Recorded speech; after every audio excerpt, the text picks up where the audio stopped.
welcome. It's a pleasure to be here today and to have been asked to moderate this. It was a surprise, as Jenna would tell you, that I found out just this morning. I had signed up to come, and because for a very special reason, I wanted to hear the ambassador speak. I have a sort of special connection with Bosnia and Herzegovina in that in between 2004 and 2006, I had the privilege of building or starting the first Western accredited graduate business school in Bosnia and Herzegovina, and now still operating, called the Sarajevo Graduate School of Business. Unfortunately, I have not been back to the country since 2006, and I'm very anxious to hear something about what's happened since then. But let me introduce the ambassador. Mitar Kujundžić has served as ambassador of Bosnia and Herzegovina to the United States since February 2009. He was born, do you want me to tell them when you were born? Oh, it's okay. Okay, May 15th, 1967. Happy birthday recently in Sarajevo, and studied mechanical engineering in college. His additional schooling consisted of diplomatic coursework in Bijeljina and Sarajevo, in Oslo, Norway, and Vienna, Austria. Prior to becoming a diplomat, he was a high school teacher and a technologist at the factory FAMOS, both in Pale. He served as an assistant for the Faculty of Mechanical Engineering in East Sarajevo, and I discovered that we have a friend in common from that time. And his diplomatic posts have included being First Secretary of the Department for European Integration and Organization in the Ministry of Foreign Affairs, the Minister, Counselor, and Head of the Ministry's Department of North and South America, Australia, Japan, and Oceania, and a diplomatic instructor. Prior to his assignment in Washington, he served as Bosnia and Herzegovina's ambassador to Germany from 2005 to 2008. And having just met him today, I then discovered that he has 2 weeks before he completes his term as ambassador here and goes back to the Ministry of Foreign Affairs in Sarajevo. So please join me in welcoming Ambassador Kujundžić. Thank you. So thank you, Professor, for your kind words. So first, let me thank you to all of you for coming here and for your interest to be here with us today. So now I would like to talk about our country, Bosnia and Herzegovina, a country in Southeast Europe, or of course you are familiar with. We call that the Western Balkans. Western Balkans would be considered as Southeast Europe in narrow sense. And our country has a central position in Western Balkans. This is a country which covers about 50,000 square kilometers and has about 4,300,000 citizens according to last assessments. This is a country with a long history from mid-age time, then over Ottoman times, then over first Yugoslavia, Royal Yugoslavia, second Communist Yugoslavia, and now independent again since 1992, actually following the dissolution of former Yugoslavia. Unfortunately, between 1992 and 1995, our country experienced a war. Then war was finished with great engagement of the US. Both peace agreements, first so-called separate peace agreement was negotiated in Washington, D.C. in 1994, and then comprehensive final peace agreement for the whole country was reached in Dayton, Ohio in 1995. And since that time, our country is developing in a peace. We are very grateful to everything what the US and other factors in international community did for peace in our country. So now you wouldn't recognize that once in our country was a war. You wouldn't really find real traces of war in our country. This is a country which is developing now peacefully, and this would be maybe two main points, maybe two main parts of our discussion today. I would dedicate most part to first something called internal development of our country, and then would be international affirmation or international development of our country, which mostly would deal about our two main foreign policy goals, accession to the European Union and accession to the NATO.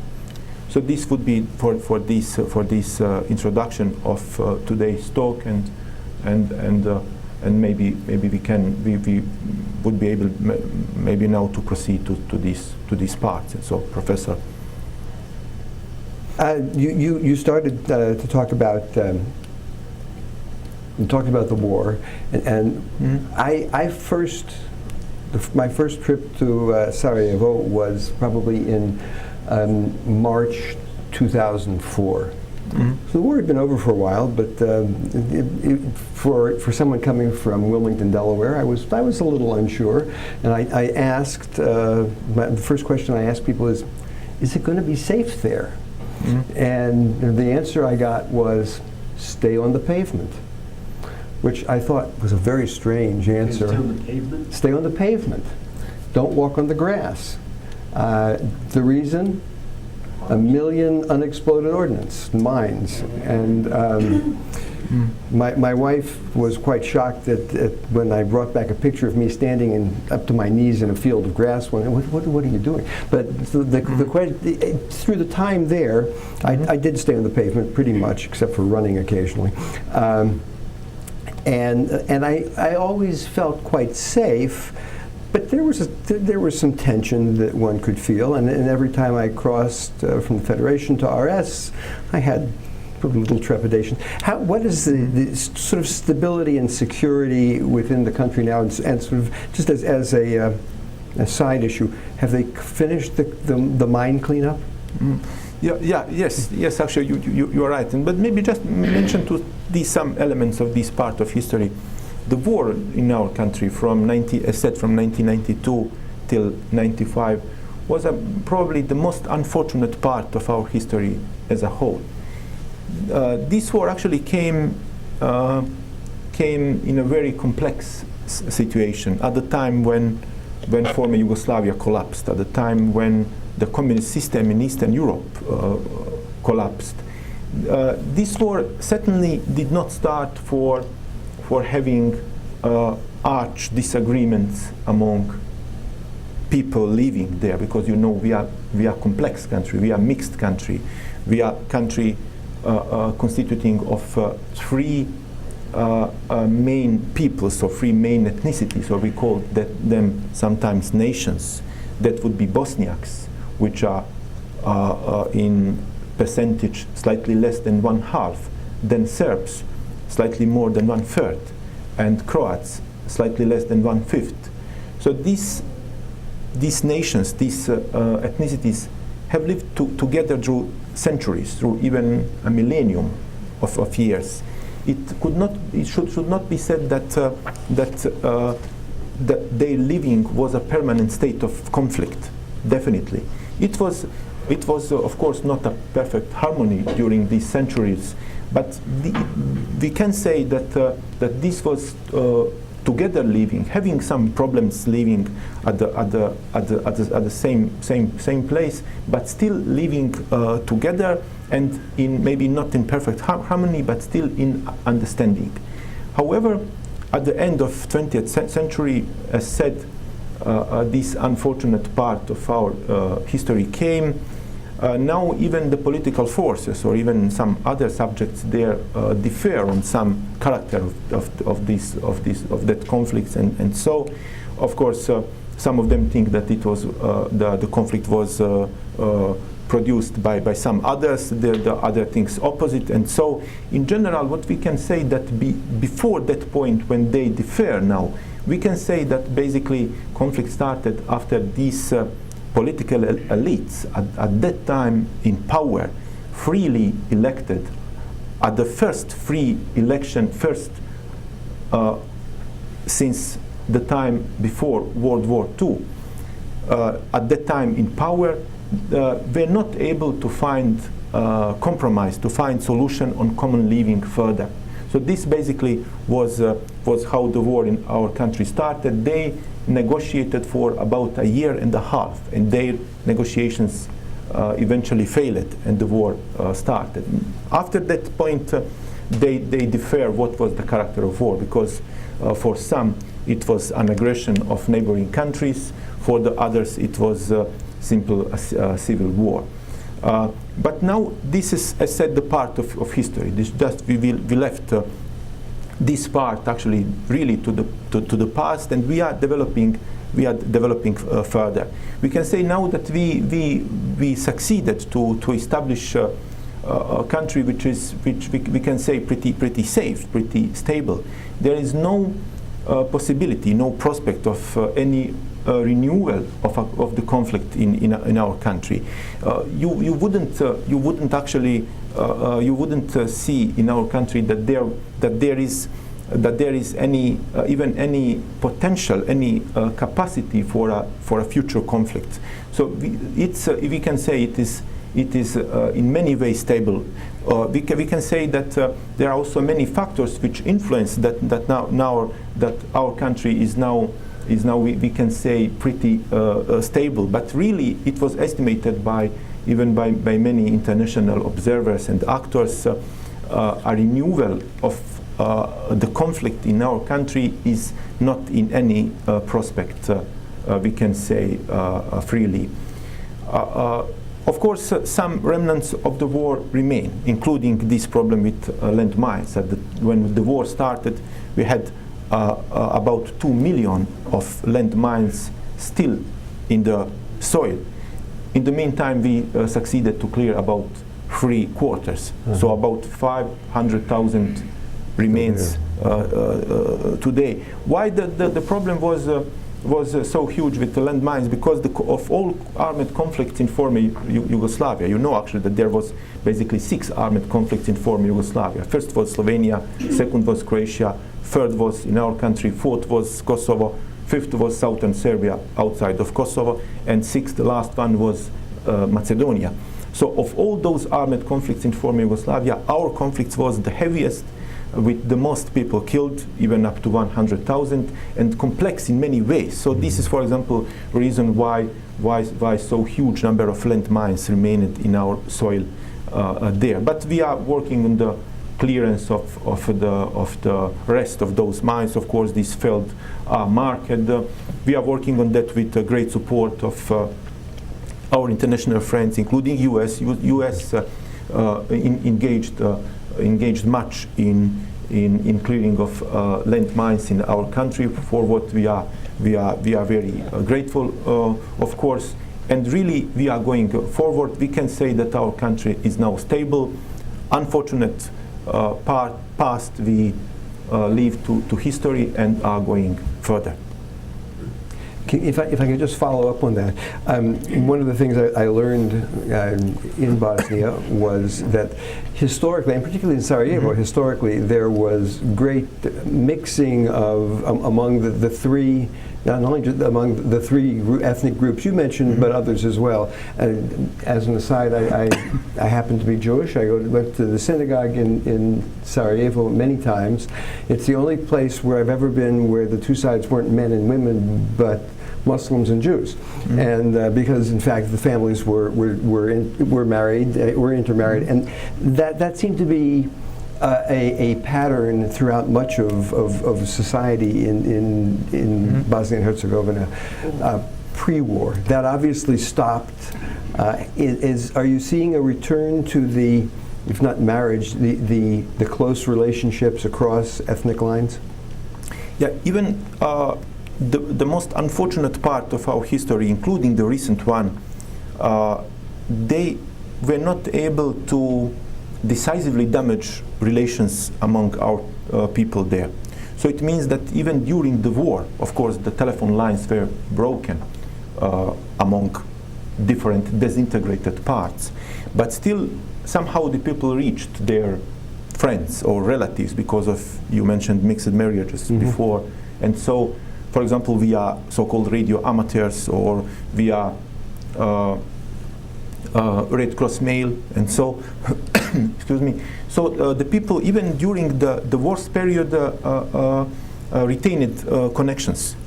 When the war was over, for example, when the telephone, sorry, when the telephone lines were restored, the people immediately started to contact their relatives there, their cousins there, friends also, and they immediately re-established contacts. We can say, although reconciliation was also not perfect, but we can say that reconciliation in our country reached a significant level, which is also one of elements which contributes to the overall picture of general stability in our country. I don't see why we can't have a. Is this a follow-on question? Well, yes, I just want to point out, you said that the three. I lived in Yugoslavia 2 years. I was a care representative in Yugoslavia 3 years.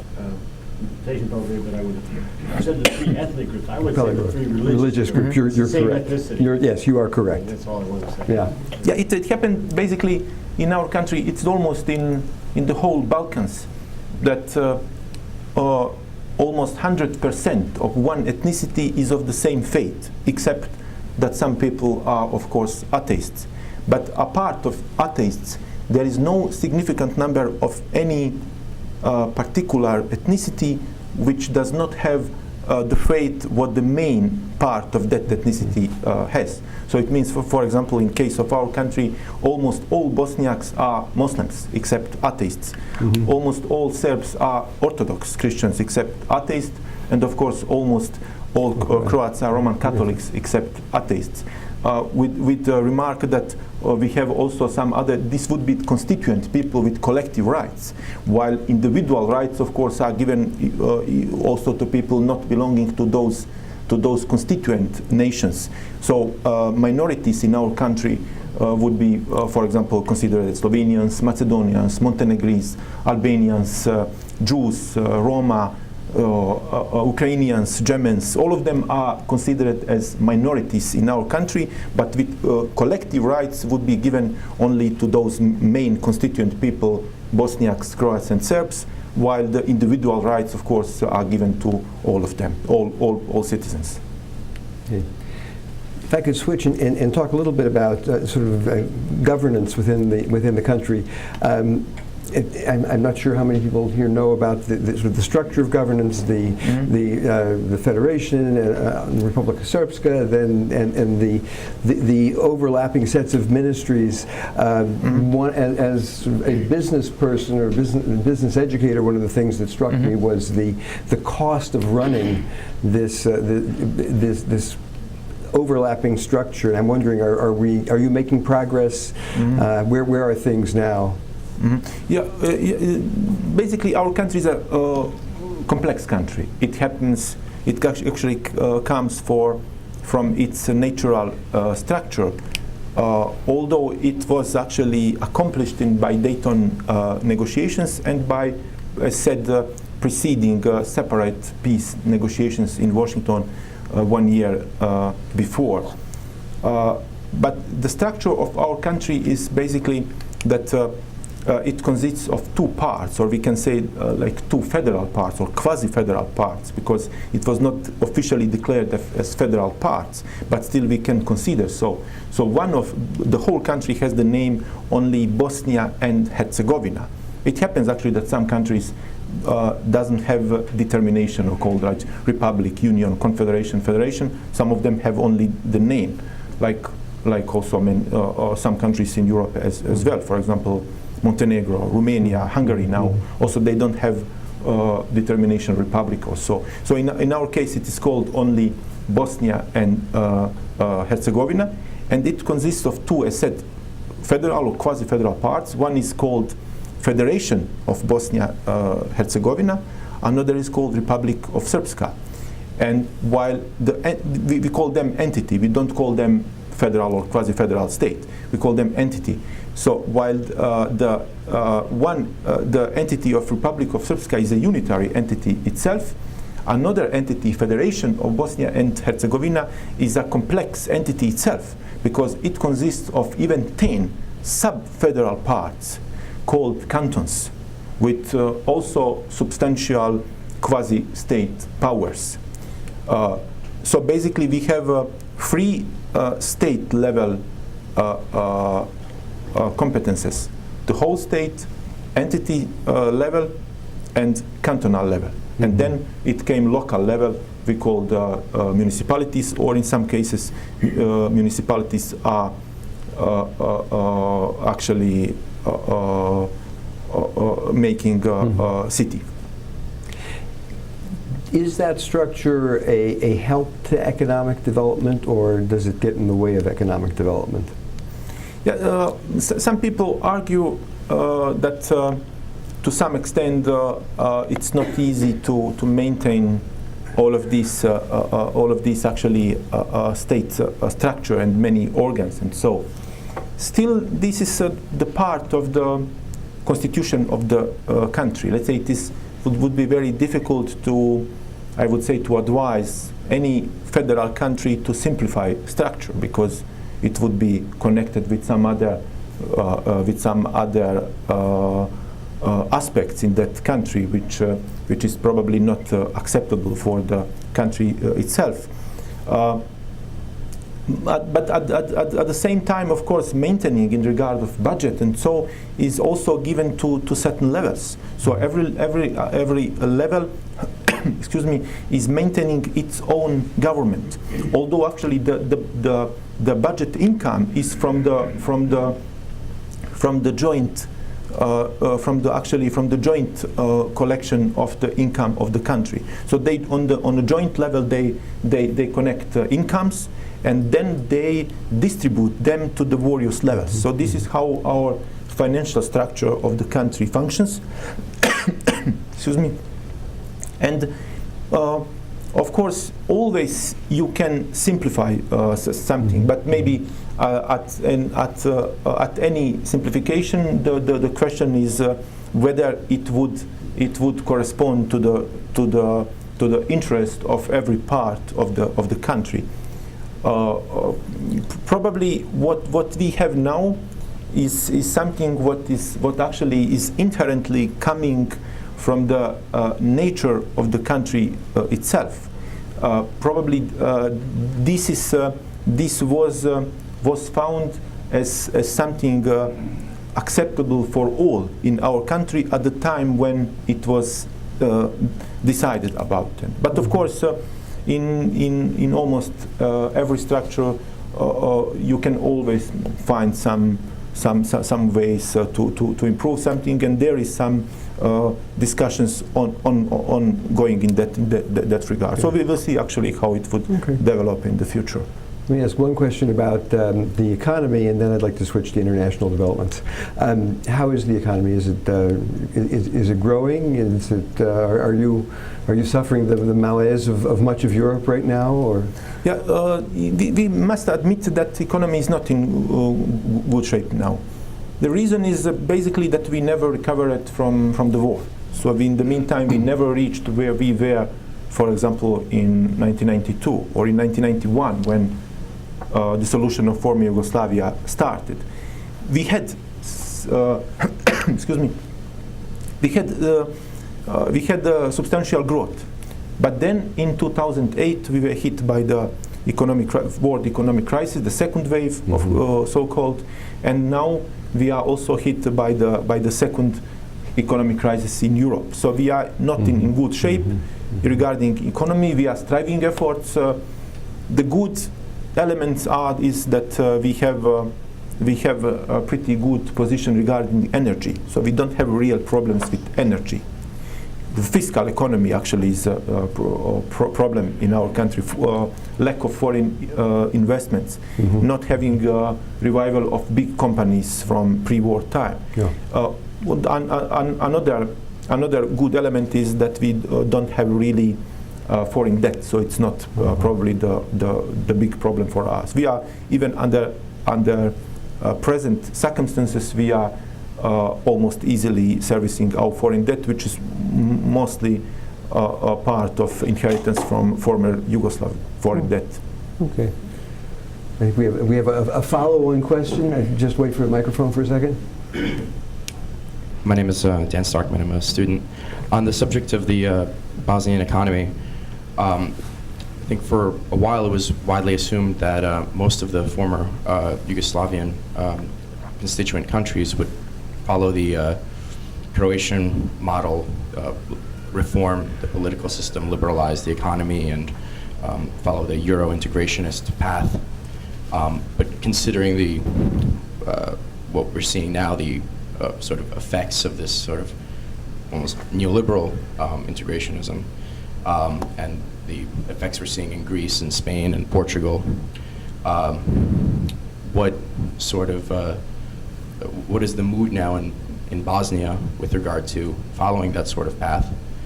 And as a follow-up, the results in Greece have been very polarizing. The country is split. I mean, the Nazi Party has received 7.5% in parliament.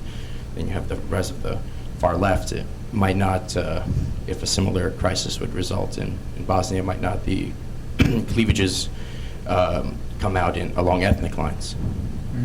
Our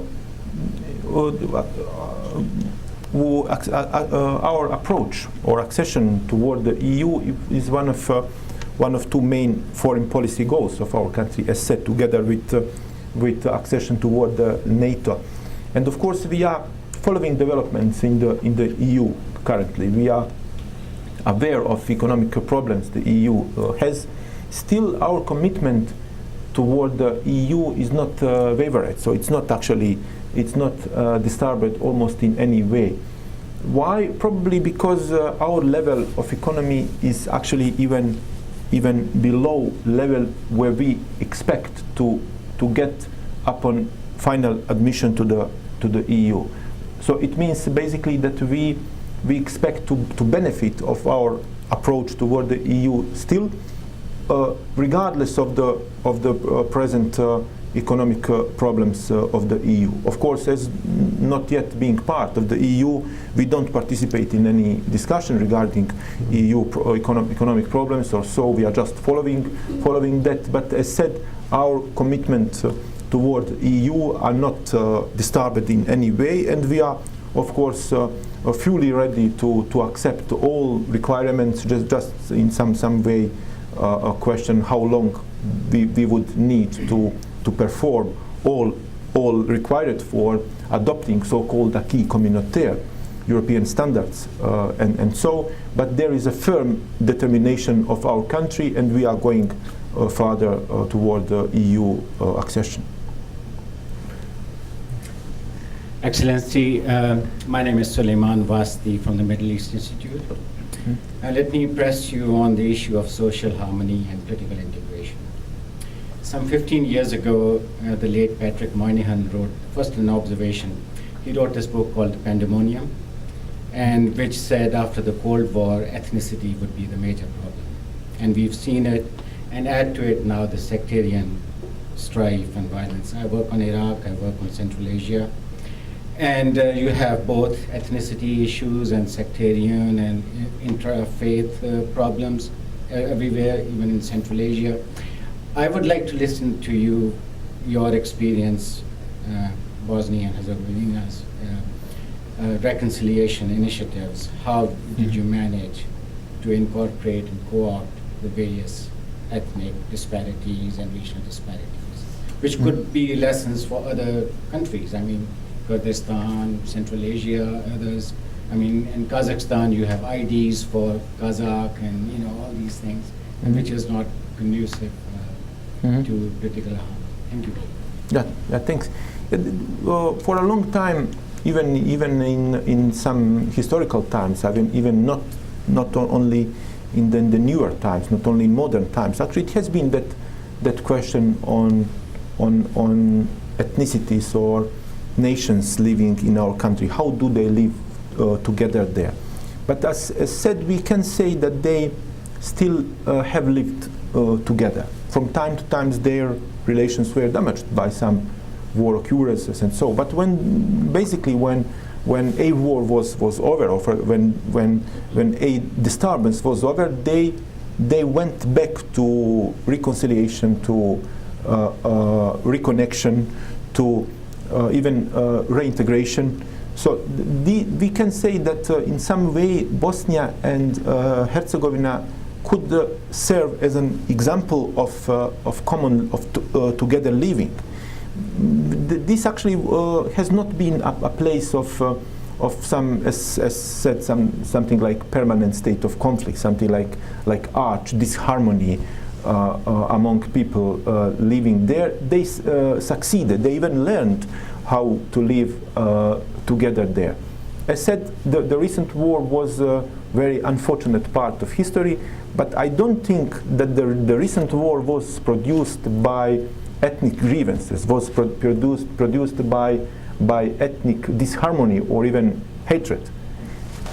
Many people think actually that it was merely because the political elites, at the time national political elites, as said, freely elected at the first free election after communist time, as said, were not able to find solution on common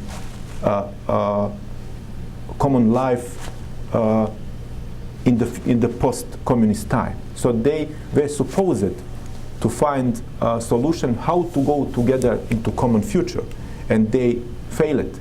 So this is basically how the war started. As said, they differ what happened afterwards. For some it was an aggression of neighboring countries, for the others it was simple as civil war. But still, basically, the war did not start because of ethnic differences, even less because of religious differences among people. It started because of political disagreements of political elites at the power at that time. Now we have these differences basically solved. Of course, solved in a much more expensive way. But what they were not able to solve at that time, even though they were supposed to, these questions were solved by peace agreements, two peace agreements as said, and we can say that we are now living in a peaceful country. And even more important is to say that, for example, talking about some time a year ago, when some people were talking that our country is some kind of stalemate, that there is no progress in political developments, even that we are not able to form a government after last elections, even that we were heading towards some records in not having formed a government after last election. Now the situation is completely different, because at the end of 2011, last December, there was a real breakthrough in political development in our country, when at the time relevant political forces, the winners from the last election, really reached agreement and really found a solution how to solve vital political issues in our country, including formation of a new government. So now atmosphere in our country is completely different, for example, in comparison with a year ago, and almost every vital political issue is now being solved pretty easily. Atmosphere is good, also estimated by many international factors, by many international observers in our country, and we can be optimistic that it would go further until we reach to some decisive points of our developments, what basically would be fulfillment of our main international goals, basically membership to the both European Union and NATO. What caused the breakthrough? Why were you able to move from not agreeing to agreeing, and you seem to believe that that's stable and will continue? So I guess my question is why? Mm-hmm. Yeah, it's a very, very, very good question. Many people think that by that time the political forces agreed to really negotiate, what basically means to really go into compromise, to really go into agreements. It is the situation is that by that time or before that time, there was several attempts to find some solution for some political stalemates in our country, but all of them basically failed until the relevant political forces agreed to really negotiate. the point is that our country is a mixed country, is a complex country, always need a compromise. I would compare with some situation. For example, here in the US, you have in executive part of the government, you have always one party leading the country. So that party in executive part doesn't really have to negotiate with the other only relevant party, the US, because they are leading the party in the set and post-election period. While in legislative part, sometimes they need to negotiate with the other party when another party has, for example, majority in another chamber. So when you have in both chambers of the US Congress the same party having majority, they can adopt laws, they can lead the country usually how they think it would be the best. But when both of them have a majority in different chambers, they need to negotiate, they need to have a compromise.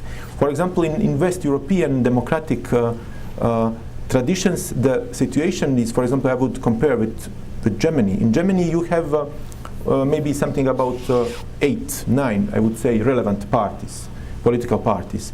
But among them, you have only 2 big parties, biggest parties. You have Social Democrats and you have Democrats. And usually after every election, one of these 2 main parties forms a government, usually with some small satellite parties, natural partners.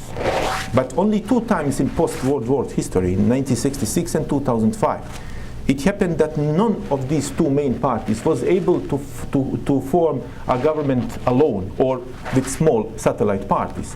So in those two times, only 2 times, they were forced to go into so-called Great Coalition to form the government with the other main opposite party, with the main rival from the election. And the next post-election period, the government was run by them together, and they negotiated every issue. For example, in 2000, it was the last time in Germany following election 2005, but already following election 2009, it is not anymore, because in election 2009, basically Democrats took power.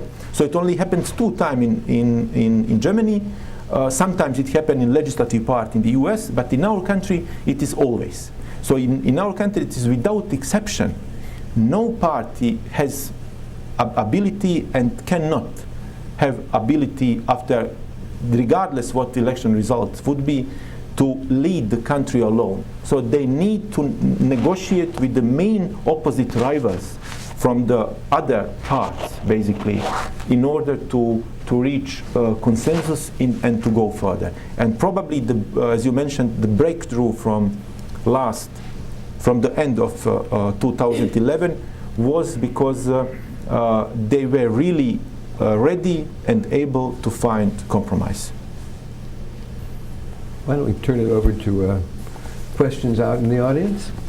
Appreciative of your words about the social harmony that you see is ongoing in Bosnia, because I'd say that my perception in the United States, that maybe I am getting incorrectly perhaps, but maybe still comes from the Bosnian community, is that there's still a lot of harboring of anger and resentment, and that there is, it'll never go away, that perpetuity of,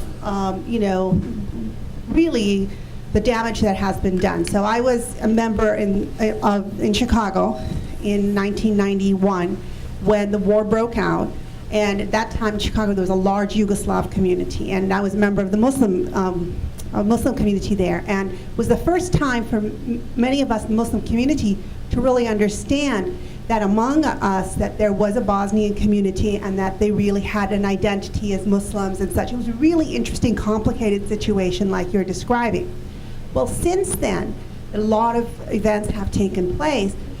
But I would say the Bosnian community still really has separated itself and has not really reintegrated itself. And I don't think we see a social harmony in the immigrant communities. And now, of course, there are multiple generations of those immigrant communities. So what do you think is their responsibility as immigrant communities here? And what do you think your responsibility is to them? And I know there are really good efforts. I mean, there have been excellent efforts and lots of good people trying to create a lot of the social cohesion, multiculturalism and such, but it is not the overall feeling. Yeah, our diaspora living in the US is of very big importance for us. This is basically the biggest diaspora we have at all. We even estimate that it could be even up to 350,000 people originating from our country. This is far biggest because the next in the line would be Germany with 160,000. So the first Germany, second 160,000, US 350,000. So this is biggest diaspora, and they are of big importance for us. We cooperate very well, of course. Our diplomatic consular representative offices are always open for them. We regularly visit their events, and so they are coming to our embassy here, to consulates. We have also a consular general in Chicago, beside embassy in Washington, D.C. So we cooperating very well. To some extent, they are of course organized in some associations or some clubs, and so we of course we don't interfere with them, because it is not policy of our country, of our now democratic country, what, for example, the former country did when they interfered or even tried to influence the people living abroad. So now it's, of course, we are completely out of that. We don't interfere with this. We are just cooperating with our diaspora living here as well as in other countries. So this is part of our daily life. We cooperate with them, and we must always mention that a part of our citizens, or even we could say part of our country, is living abroad in other countries. Regarding actually the questions on resentments or again to some war occurrences, I don't think also many people don't think that it benefits us or our developments, let's say, all the time return to this probably the most unfortunate part of our history. Even examples of some other countries, even of some own country, it's not suggesting that always actually going back, always looking what happened in our country between 92 and 95 would benefit us. Actually, rather many people think actually that it would somehow break us. Actually, it would make some obstruction for our further development. Always looking back and always talking about what happened in these years. Or let's look at examples of other countries. Let's look at examples of big countries. Let's look, for example, that the country like Germany has a civil war of 30 years in 17th century. Let's actually look what the federal authorities in the U.S. did after civil war. So actually they really followed the idea of Lincoln, although Lincoln was not alive anymore, but they followed his idea actually not to look always to back, actually not to look after every single issue of that, for example, what the Southern state did in 1860 or 1861. So it is not actually because the idea of Lincoln, what his successors basically followed, was to actually to look forward, to look into the future, what basically enabled the U.S. to reintegrate country basically in real way, not only officially to reintegrate. So this, for example, what the U.S. did after the Civil War is something what the countries like us should follow. Not to look backward all the times. We can maybe leave that historians to study that and to actually to have have recorded when somebody would be interested in the future to study that. And of course, very important part is that the people the people who committed war crimes, actually who didn't stick to the rules of war, would be taken into account before International Tribunal in The Hague, for example, the top of them, or the others before national courts. And we are doing on that. We have, for example, completely finished our cooperation with the International Tribunal in The Hague. There are many processes before national court of our country or before courts on lower levels. There is no delay, no problems in regard of that. And I think we should just give those people who committed crimes, just actually leave them to the judiciary, and the events from the war times leave to historians, and that the rest actually would be taken just looking forward and into the future. So as much as this the passage of time and people getting older and those who were involved in the conflict putting it behind them, is time much of the answer? Yeah, of course, time actually certainly has a big role in that. Of course, we understand that it is not easy, for example, even particularly to people who suffered at that time, to forget actually what happened, or even let's say actually to forgive, to for example, to people who did something wrong, particularly committed war crimes. But I also would say that this is even responsibility of the currently current political elites and currently people living there. So not just actually to leave that to the future generation, just saying when we are going out, the future generations would really live in peace. Even it is a responsibility of the people now in charge that they don't actually leave this kind of burden to their children or grandchildren, and so that actually that they would say what happened really, as said, happened, and we will leave to judiciary and to regarding some individual war crimes, and to historians to study what happened there, and just to go forward exactly what, for example, the US did after 1865. Yes, ma'am. And I have two comments and two quick questions.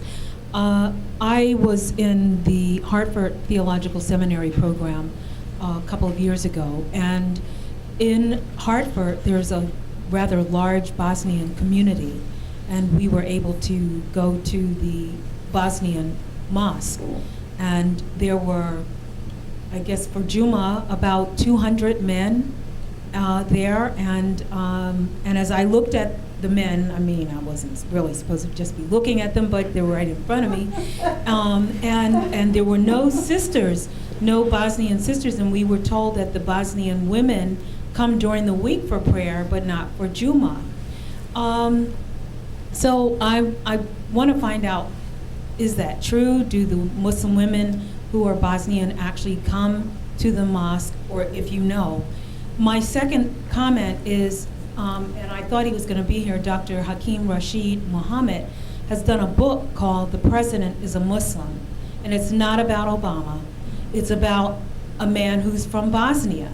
But he didn't know that his grandparents and his father and mother were actually not only Bosnian, but that they were Muslim. And so it's a real interesting story, and I was hoping he was going to be here. So maybe he'll be able to give you the book, because there's a couple of people that are looking at doing it as a film. It's a very interesting book. My two questions outside of the women and attending masjids are, I was told that the University of Sarajevo has a pretty good program on Islamic studies, and I'd like to ask if you know about that. And also, how does Islam and politics mesh in, let's say, in Bosnia and Herzegovina, as opposed to the United States, separation of church and state, which we know that's not true. In our country, actually, in Bosnia, Herzegovina, basically, as said, you basically have three ethnic groups, as said, Bosnia, Croats, and Serbs. And it happened, as said, of course, that almost all Bosniaks are Muslims, all Serbs are Orthodox Christians, and all Croats are Roman Catholics, and except atheists, of course. In all of them, in all three of them, of course, there are atheists, of course, who don't belong to any faith. But actually living there together, basically in ethnical sense, understands living together also in religious sense.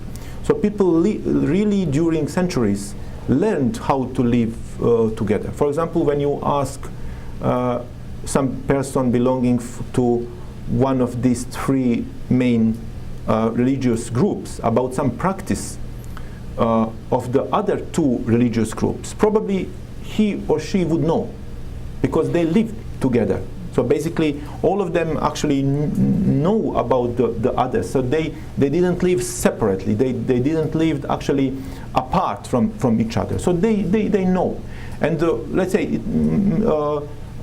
they even visited the families of the other ethnic groups or other religious groups for their big celebrations. For example, when they celebrate these big religious holidays like Eid or like Easter, so they basically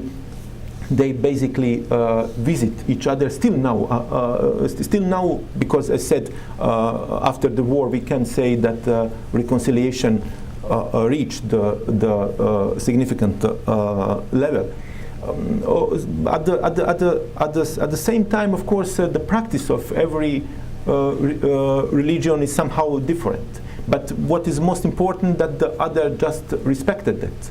So let's say I cannot say about that particular practice, for example, in some particular faith in our country, but what I can say that it is not known in our country at all, either including a religious aspect or excluding it, just only in this outside of religious aspect, that for example the women were discriminated. It is not.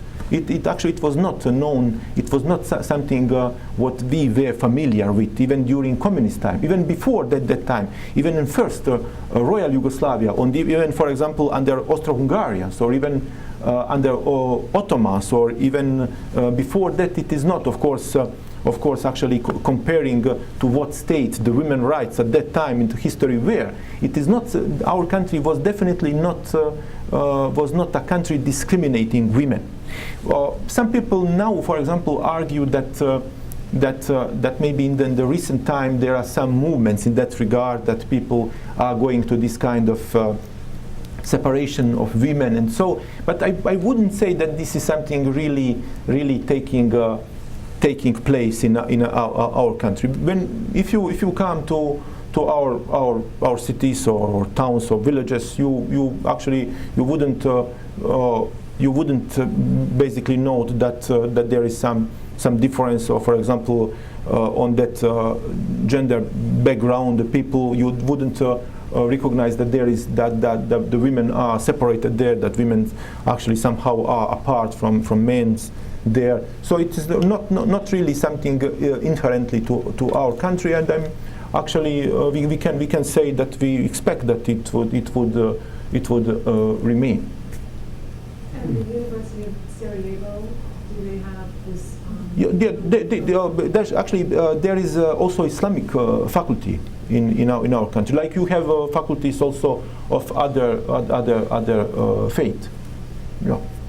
So this is actually from traditionally, even from the actually older times. This kind of common living and respecting each other faith is something what we can say was inherent in our country. Great. We are just about at the end of our time, but I know that you began talking a little bit about EU accession before and commitment to it. I just want to give you a chance to say a few words about how are things going in both the EU and NATO accession. How are you preparing well? Are you on nearly there? Yeah. Okay. Yeah. I said that this would be two main foreign policy goals of our country. We are approaching the EU and we are approaching the NATO. This is actually it was chosen by our country as main foreign policy goals. In regard of the EU, we are right now at the end of ratification process of the Stabilization and Association Agreement. What basically means when this agreement is effective, we would become an associate member of the European Union. For ratification, for entering into force, only one ratification lacks, only ratification of the European Parliament lacks, while all member states of the EU and of course our Parliament already ratified. So this is where we are now in regard of accession toward the EU. In the meantime, we are conforming our system, our laws, in many ways, including technical ways, to standards of the EU. In the meantime, we also got liberalization of visa regime of the EU, basically of Schengen countries. So we are traveling to EU or Schengen countries without visa, and so it is. There is one way. There is a way we can say it will not be short, but we are actually on it. We are approaching the EU, and even according to some, it is expected that until the end of this year we would apply for the candidacy status for the EU. While in regard of the NATO, we were admitted to the membership, so-called membership action plan, which is basically the last step before full membership. Still, we don't have implementation of the membership action plan because we didn't fulfill one internal condition set by the NATO. Unfortunately, we were not able to fulfill that until historic Chicago NATO summit. But in the coming time, we expect to execute that technical condition, because in the meantime we already found solution on that issue, and upon that we would be admitted to activation or implementation of membership action plan, and then the next step regarding NATO would be membership itself. But let me just also mention some very important element in our international affirmation, that for the last 2 years, basically for 2010 and 11, we were permanent member, non-permanent member of the UN Security Council, and our function in the UN Security Council was by almost all estimated as very effective and really contributing to the work of the UN Security Council in 2010 and 11. Wonderful. Thank you so much. I can see that we could go on for quite a while with this conversation, and I would love to, but I'm afraid we have reached the end of our time. Ambassador Kujundžić, thank you. I'll have a hand for the ambassador. And I want to wish you the best of luck in your next assignment. Thank you. Thank you.